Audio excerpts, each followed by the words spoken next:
So maybe we can start in the most obvious place, Lynn. Maybe you can just share with our listeners a little bit about you, and more specifically about your kind of health experience, both with your son. I know that more recently you've been talking more about your own health experience, and then also share a little bit about connecting the dots between your lived experience and also your professional work.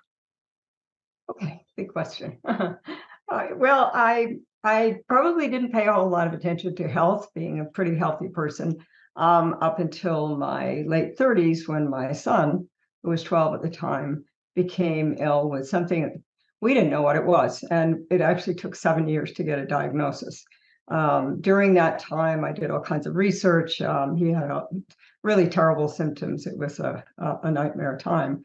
So that's when I started to get involved in the medical world. I started out with the assumption something went wrong. You went to the doctor, they fixed it, and off you went. And it became clear that that was not the case. That there was chronic illness that I had really not thought about, except perhaps in terms of old people. So I got involved. I got involved in some of the patient support organizations on the board and that sort of thing. But it was a long, long haul. That's been 37 years ago. And yeah, recently, during COVID, I got diagnosed with a lung condition, which was easy to manage at the time because everybody was masked and hiding at home. And since then has developed into, a few more social issues and problems. So I'm dealing with that. And then just a month ago, we had another huge health shock in the family. My daughter developed sepsis and was in the hospital for 11 days and extremely ill, has a long recovery in front of her. So we're seeing it again from another side. So over the years, I got fascinated by integral theory in the early 90s and gradually began to see that that had tremendous resources within it that I could use for myself and actually use to help other people. So a lot of what I do and have done professionally has grown out of the sort of twin personal experience and integral information. So I started my early on at DePaul University in the early 2000s. I set up a program for students with chronic illness because the regular disability offices tended to serve people with more traditional disabilities, mobility, sight, hearing. And when somebody presented with chronic illness, which is unpredictable, waxing and waning, requires really different kinds of accommodations.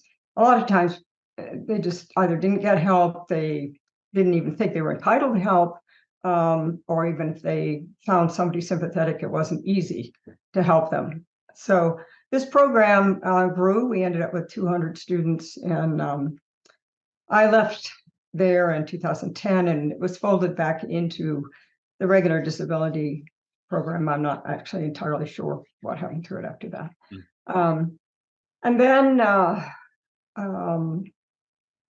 I taught some courses in chronic illness and things like that for DePaul. And then finally, my husband and I set up a business, and I decided I would teach from that vantage point. So now I have what I call the Koan of Illness that has courses and discussion groups and resources and whatever. And I just finished a book in November called the Koan of Chronic Illness.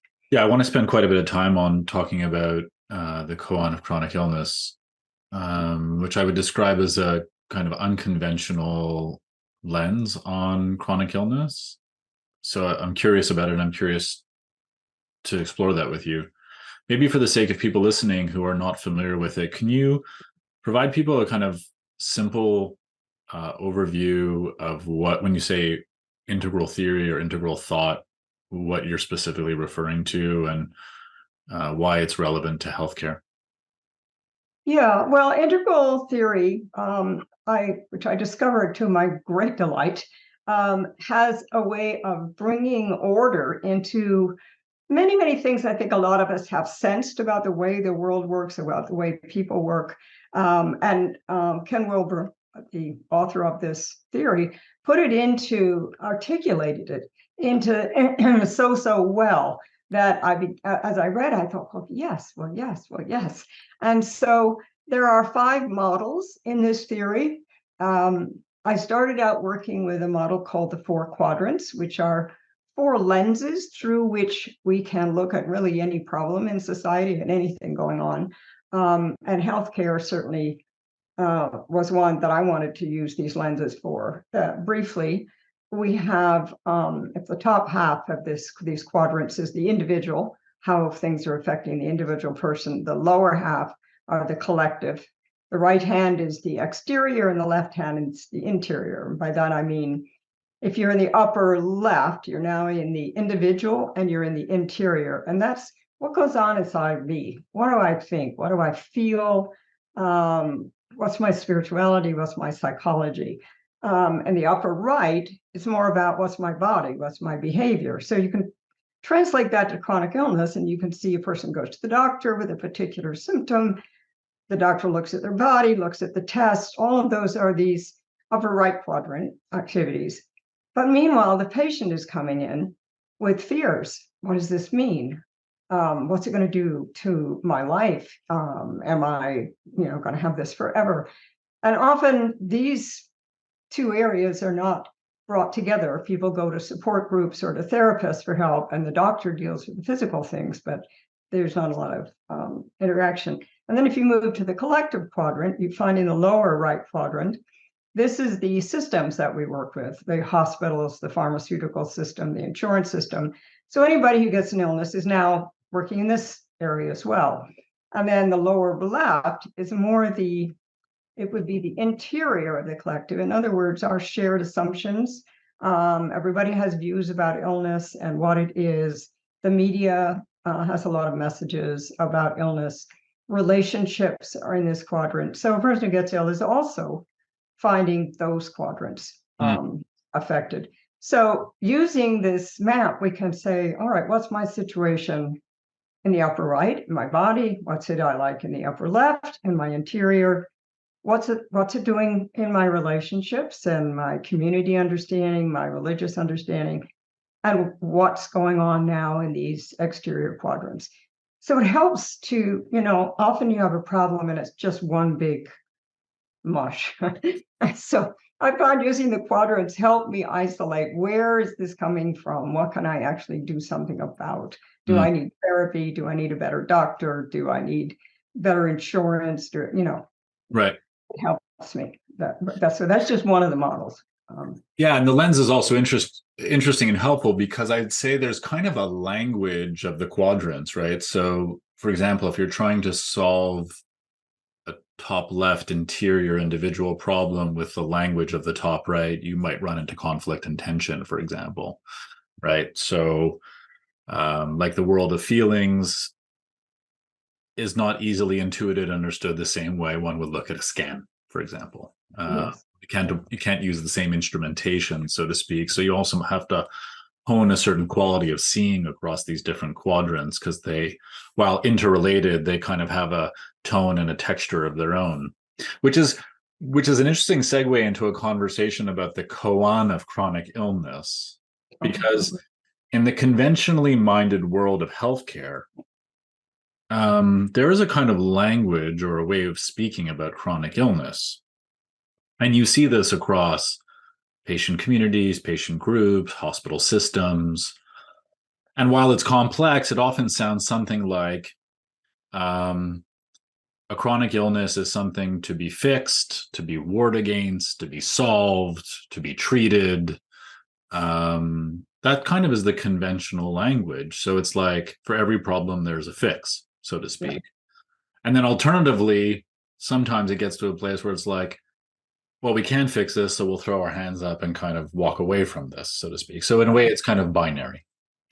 Whereas in the work that you're doing around the koan of chronic illness, and for those who are maybe not familiar with the language of a koan is essentially a kind of paradoxical statement that one cannot solve through a purely rational lens, that it requires, let's say, a different quality of intelligence or wisdom in terms of how you show up to that experience.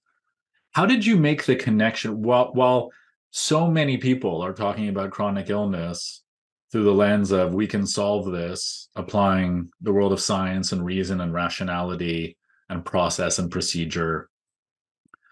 You were like, it feels like to me like a chronic illness, as much as it might be somewhat about that, is also a lot about this kind of koan, or this very paradoxical experience. Can you talk a bit about the link between chronic illness as an expression of a kind of koan?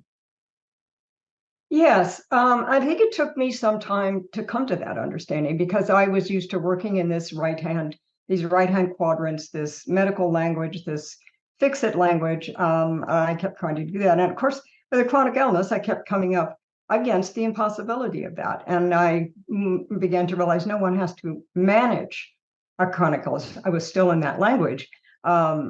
And finally, I realized, no, there's a big difference, and this has been used many times before, between cure and healing. And people can be cured or not cured. And that was a big wake-up call to me first. There are thousands and thousands of illnesses out there that really cannot be cured, and people have to learn to manage them.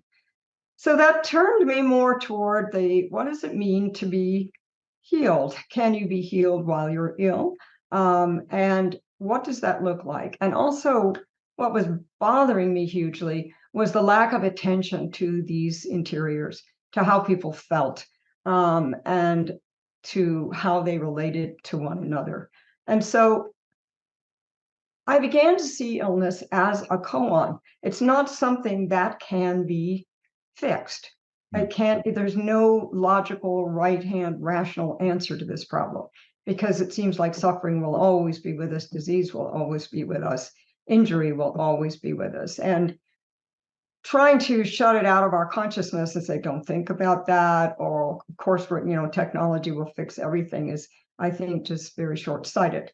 So we need to move into these other dimensions and understand the paradoxes involved. Can I have wellness without fixing the particular issue that I have? Can I find the importance of illness? Can I understand something more about suffering? Can I go more deeply into the human condition through this lens of chronic illness? So the term, the koan, came from a friend of mine, Francis Bennett, who's no longer with us, was serving as a chaplain and hospital chaplain, and went to visit a woman who was extremely ill, had a very serious form of cancer, and was, as he tells the story, very much drowning in misery. Why me? What's going to happen to my children? And all that kind of thing. And finally, Francis said to her, well, I guess that's your koan to solve. And he said he came back the next time and she was a different person. She really had, she died a few weeks later, but before that, she was just a radiant light for everyone. She had, in a way, transcended her illness by treating it as a koan and looking for that. So I thought that was a beautiful story. And what I see as the direction we need to go with illness, as a way of incorporating it into life, making it a normal part of life, and finding the beauty in it and the possibility for transcendence. Yeah. It raises interesting questions about how we straddle these two worlds, right? Because I hear and I know that you're not saying the average person shouldn't or wouldn't want to pursue some kind of resolution if they were experiencing a problem, right? They would seek out any means to alleviate pain or alleviate suffering. And then on the other side of it is we're talking about kind of the inevitability of the human condition, that we are fragile, that we are prone to injury or suffering, and these things just happen despite every best intention or otherwise. What would it look like in healthcare to straddle both of these worlds? I would say that, I mean, I think you're right. The world of mind or psychology tends to address more of those interiors and deals with more of those, maybe more the psycho-spiritual side of illness and those ambiguities and complexities that show up. What do you think it would look like in kind of just in the practice of healthcare to bring these two worlds together? And why is that so important? Well, I think, as you point out, the psychological, more of the left-hand quadrants, more of the interior, but there's a big problem there in that people often go to that and throw out the right hand. Everything is in the mind now. Before everything was in the body, now everything is in the mind. And I think both of those are incomplete. We need to have both. So yes, somebody needs to, with an illness, deal with it in all four quadrants. So in my situation, I have a lung condition. I get the best treatment that I can find in conventional terms. I try to support that with whatever connections I have in the systemic world that will help me. I also try to go and look in these more amorphous areas. Why would it be that I have a lung problem? Is there something about, in the sense of I'm putting my voice forward, or am I, breathing correctly? Just all of these more, I guess, support. I'm looking for shadow issues, looking for anything Subtle that form. yes, that could help me. And Mm. also in the relationships, joining a support group, finding connection to other people who have the same problem, getting a lot of answers, practical answers, as well as more interior types of answers. So I think when you bring them all together, you get to be a whole person. Otherwise, you go to the doctor for one thing, then you go to your spouse maybe for another thing, and then you maybe see a therapist for another, and then you fight with institutions for another. But if you have the picture of the whole, it's a lot easier, I think, to handle an illness, because if you're focused on only one quadrant, the others reach out and bite you somehow. you have to be aware of what's going on in all of them. Yeah, that's interesting you describe it that way. It's a good metaphor, this idea of kind of, well, the quadrants in a way can also become kind of shadows in your experience. They become Mhm. obscure or obscured to you. What Yes. maybe an integral they would, describe as maybe kind of a disintegration, or right? If all four of these are really manifesting in your experience at all times, so to speak, if they're all showing up at all times, not attending to them in a way, um, means, as to your point, that they have a way of biting back or becoming troubling, or and also I would say, they're constantly interacting within each other, so they're also impacting each other. Your relationships suffer, your mind suffers, in turn your body suffers. These are interchangeable experiences. So it's not like you could say, well, you know what, I'll just spend all my attention on the top right and be really perfect at that, and I should be absolutely fine. If I Yeah. just solve the illness, so to speak, if we just treat the illness. And I think that's where the imbalance shows up a lot in healthcare, is that Mhm. we tell a story. It's often a top right story. It's often a story about, objective materialist science of fixing and prodding and poking and observing and examining. And the narrative sounds something like, if we just did that exceptionally well, we would all just be perfect and fine. And in people's experience really sounds and looks nothing like that. No, it reduces people to almost inanimate bodies to be worked on and to be fixed. And it completely ignores their interior. So somebody who's been ill for 10 years, say, has had to make a tremendous number of adjustments to their lives. They are not able to engage in life in the same way that other people can. They probably received a lot of, I would say, insults from the medical profession. That seems to happen. A lot of very wounding things can happen by being treated in this way. They are often lonely without community. It's hard for somebody to leave their home. So they have all these other things going on that have come about it as a result of the illness, and just ignoring them. They could finally end up one day cured and discover they don't even have a place in society. So having to work with all of those all the way is Yeah. much help.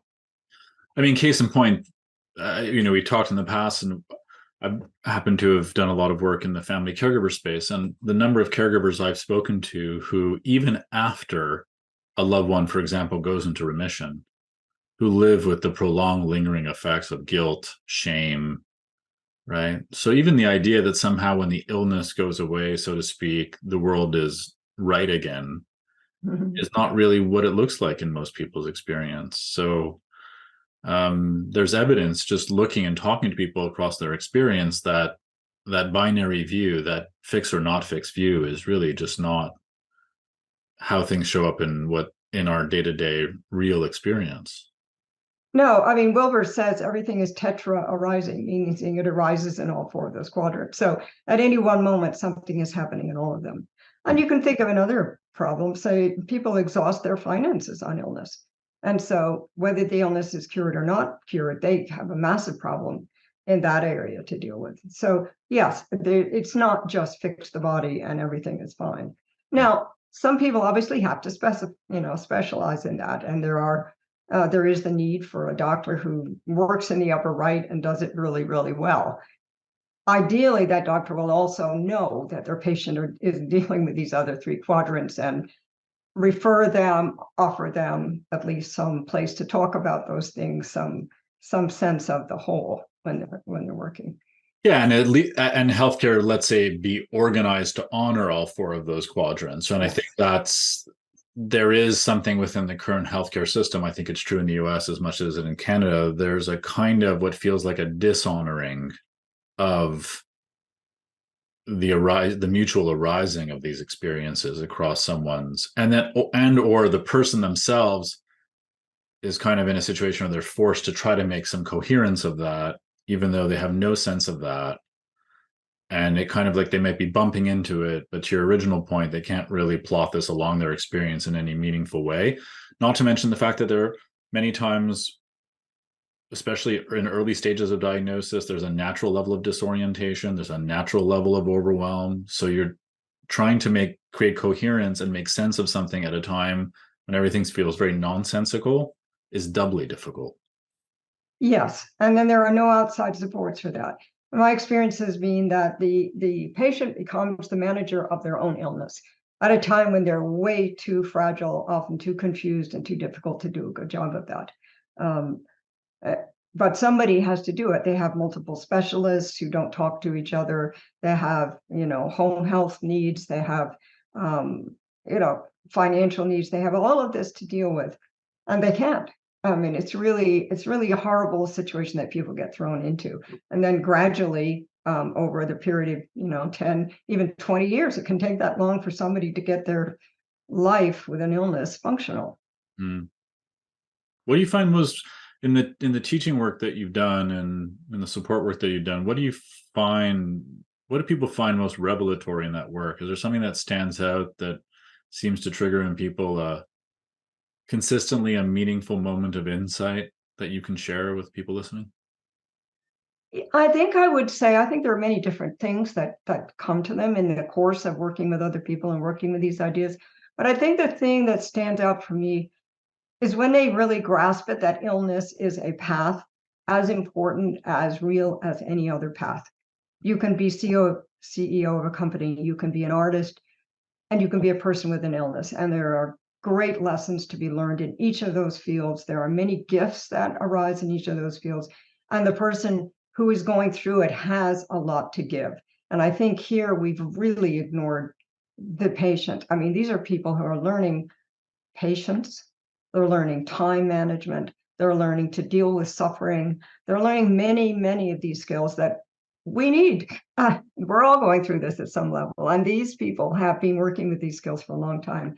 And I think when they begin to realize that they have value, that they have a lot to give, and they have learned a tremendous amount, and that illness can be a path to both personal and spiritual growth. Mm. I think that opens up a lot of different ways of seeing to people.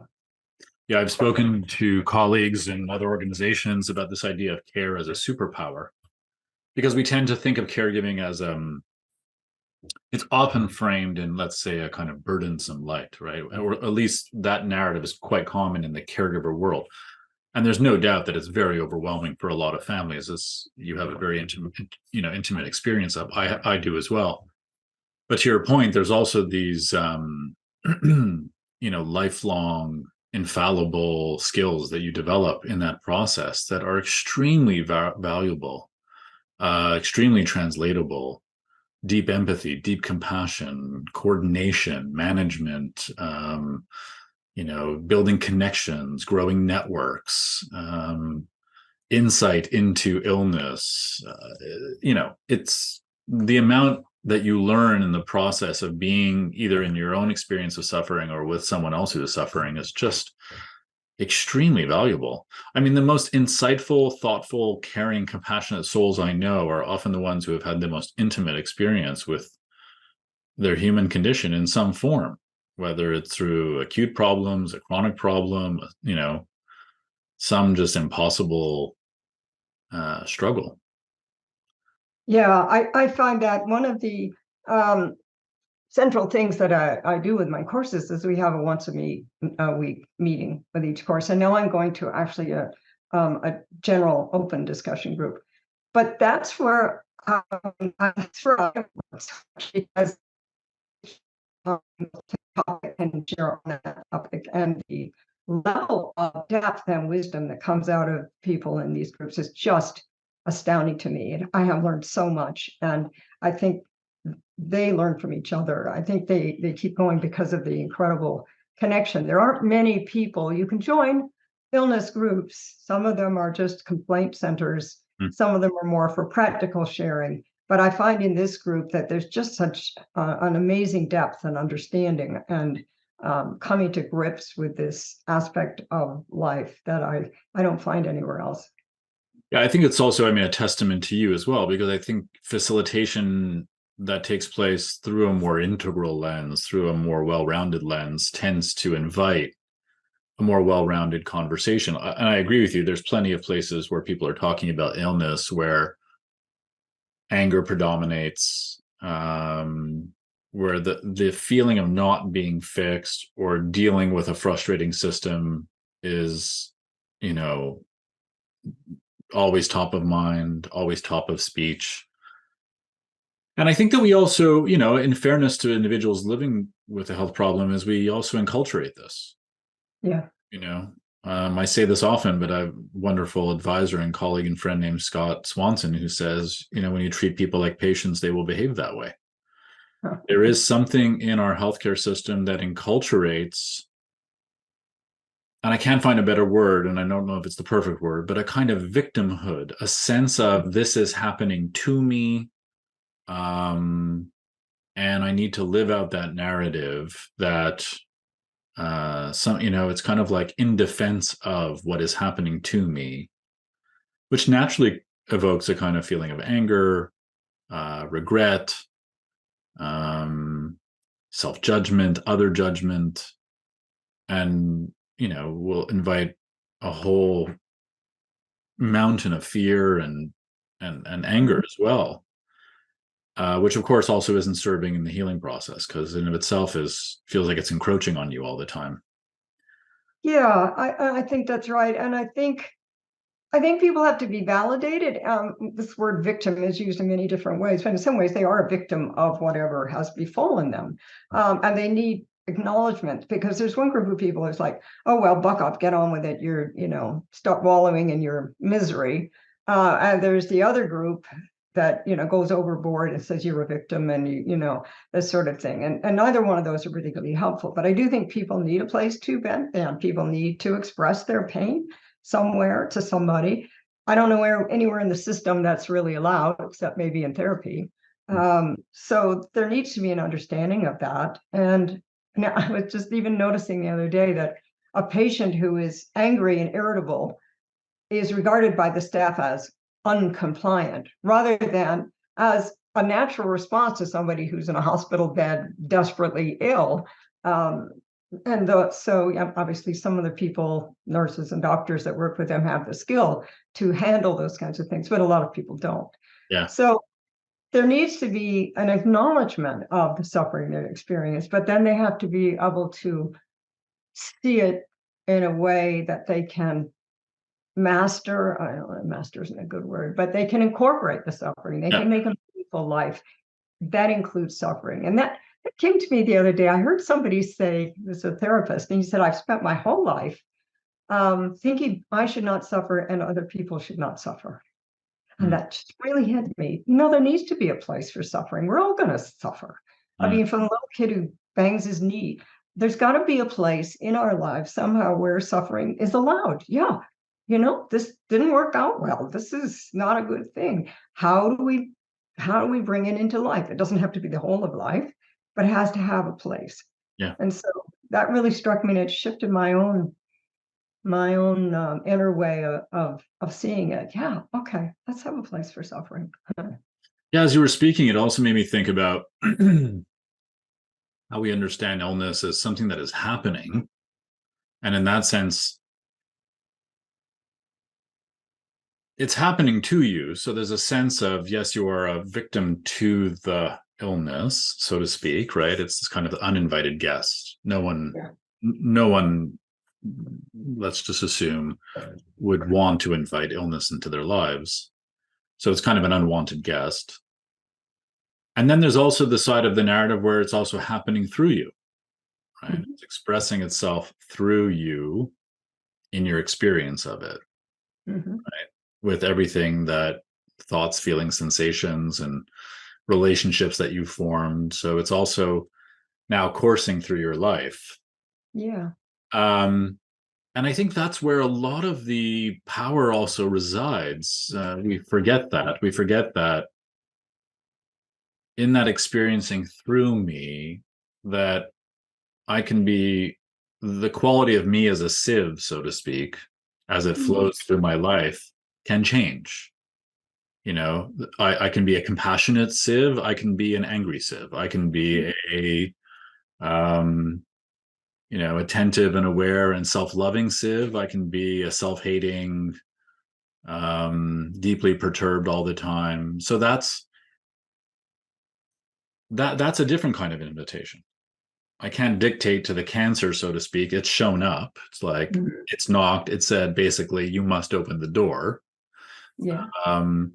Now I can decide how I walk it through the home. Like what that experience is like of it moving through my life, so to speak. Yeah, it's a good metaphor. Yeah, I think that's right. You see, who do I want to be now that I have this? And you can ask that question in other places. You can suddenly become a manager and say, well, who do I want to be as a manager? So who do I want to be as a person with chronic illness? And I think Viktor Frankl, in his book, Man's Search for Meaning, gave us the answer there, that the one thing that we do have some control over is our attitude. Even under the most, as in his case, is concentration camp victim, he was able to take that route. And I think that's a heroic, that's a transcending movement that people can make. Yeah. The framing matters a lot. I was reading I forget which book by Hugh Prather, but he, as a chaplain, he often counseled people who were living with chronic illness or caring for someone with chronic illness. And he had a couple of young parents come to him one day, and their daughter had been recently diagnosed with a very serious illness. And they described to him how they wouldn't show up to the experience with a sense of, this is a problem to be solved, but they would show up to the experience with, how can we stay very much anchored in a sense of care? Because they knew that if they showed up to it with a sense of the wantingness to fix, or the unwanted problem, that everything would be a point of tension that didn't meet that criteria. So when the doctor didn't say what they wanted, or the appointment got canceled, or inevitably there was a delay in a scan, that it would always butt up against the constant need to have this fixed. But they knew that if they took an attitude of care, that if it was simply about showing up with the most care they could, that no one or nothing could take that away from them, so to speak, that they could always show up with as much care as they wanted, and in the spirit of care. And that really hit home for me. I wondered what it would be like in healthcare if that was the new metric for how we showed up for each other. Because the tendency in healthcare is to show up with the wantingness or the need or the pressure or the constant promise of the fixing and the solving and the scanning, and it leaves the impression that anything short of that is a failure. Anything Yes. short of that is um, a knock on me, is an affront to me. And I think that's true of a lot of healthcare professionals as well. The moral injury of living with, I can't fix this, or I don't know what to do. Um, and in some way, care seems to transcend that. It still invites that, Yeah. but it also transcends it. It doesn't create a callousness. It doesn't say, well, this is not something to be fixed. I'm just going to be very loving towards you. It Hmm. says, no, in the spirit of care, I'll show up and be involved in this healing act. But no matter what happens, I'll always care, so to speak. That's beautiful. I love that, because that is the bigger container within which everything else would happen. Mm. So you care, so obviously you look for treatment. You care, so you care about how the person is feeling. You care about what their relationships are like. So yeah, so care. And that, and that's so obvious, and it's so unobvious. It's elusive. It is elusive. You say that to a doctor, and they might say, well, of course I care about my patients. But not in that perhaps larger sense. And or they might say, well, oh, that's all very well, but I'm busy and I have these things to do, and how can I help the person if I'm so it has to be a coming from, rather than an activity. Care wouldn't be an activity, but I come from that space of care, whatever role I have, whether it's doctor or patient or caregiver. Yeah. That's beautiful. I wish I had heard that myself many years ago. Yeah, it's kind of a ground of being in a way. And I know that sounds maybe abstract to some or vague, but it's an orienting principle in a way. To your point, it's not always expressed in a deliberate act, so to speak. It's not always tangible. It's not a prescription that's written, take 2 doses of care and call me in the morning. It's I care, therefore I am. It's like Yeah, I am here because I care. And I sense that spirit has been somewhat drained. yeah. Health care. It's become a lot about health Hmm. in the most instrumental sense of the word, and a lot less about care. Yeah, health activity might Yeah. have more to say about it than Yeah. healthcare. The transaction of healthcare, the doing of healthcare. Yeah. It's interesting in the spectrum of, I've seen the quadrants. Recently, I saw this represented as the interior as being and the exterior as doing. Doing. Yeah. Yeah. And that's interesting that healthcare has become a lot about doing, Yes, it has. predominantly about doing, and not a lot about being Yeah. present, which includes things like listening and deep empathy and deep compassion and deep care. And I think that's where the imbalance is happening. And even in the world of healthcare professionals, they're sensing that. Oh, yes. They're They don't have sensing it. time. A lot of them go into this wanting to care, and they're told by, I ran across this in a local healthcare system. Somebody was saying, well, it's wonderful. We've gotten it down to 7 minutes per patient that the doctor has to spend. So the whole, well, great, that saves a lot of money, but that doesn't satisfy the patient and there are the doctor who would like to give more care. And we're finding people leaving the medical profession in droves. They're burned out, they're overwhelmed. The satisfaction that they thought they might get from practicing medicine is really being just wiped away from them, and they've become robotic. I feel sympathy for everybody caught up in this system, which is now unworkable. We keep tweaking it here and there, and it just seems to get more and more complex and less patient oriented. Looking at a hospital, as I saw with my daughter, there was no time to sleep, because the hospital was set up that the person who drew blood went around from room to room to room to room to room. The person who provided food went from room to room to room to room. The person who cleaned.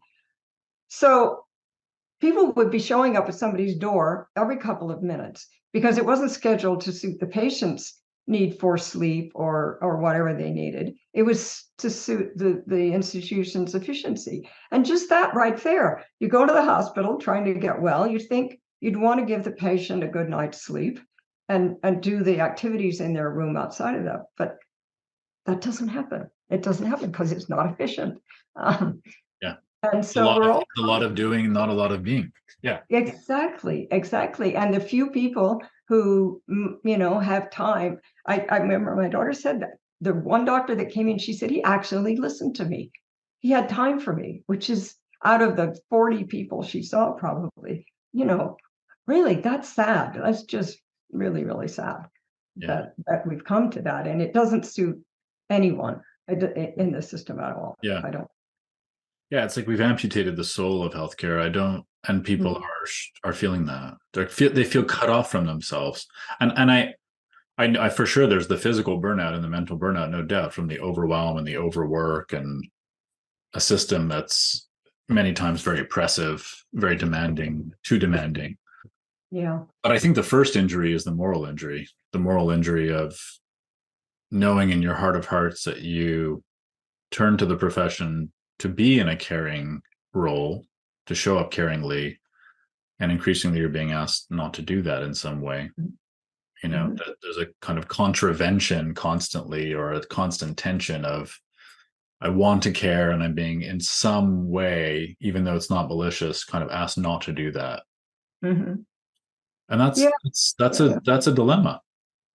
It is, and it's probably going to cut down on the number of people who want to go into these professions. I mean, I do see healthcare almost on the verge of collapse because it has so many problems in so many different ways. But it needs, well, here's where Andrew will come in again, a big picture, a real big picture sense of reconstructing something that really works. And I don't see a lot of that out there.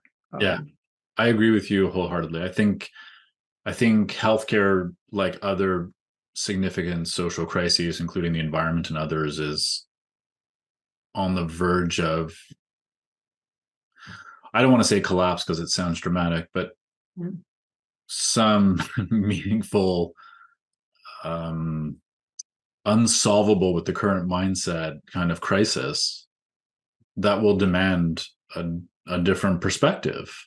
Yes. And I think, to your point, an integralist, a broader view, a meta view, a 25,000-foot view is going to be essential. Which is why I'm so thankful that people like you are around, because I think that you have the courage to have a conversation about things that are not always easy to talk about.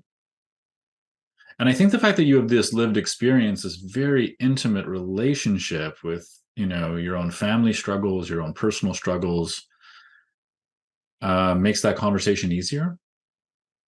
Been there, done that, in the sense that, it's not like Lynn is sitting on a high perch and, preaching about something that she doesn't have very, very immediate experience of. I felt that a little bit when I was a caregiver and I was speaking to people who've come with illness themselves. But really the problems are the same, because for your caregiver, you care about this person who is ill. So you are experiencing vicariously. You can't have their experience.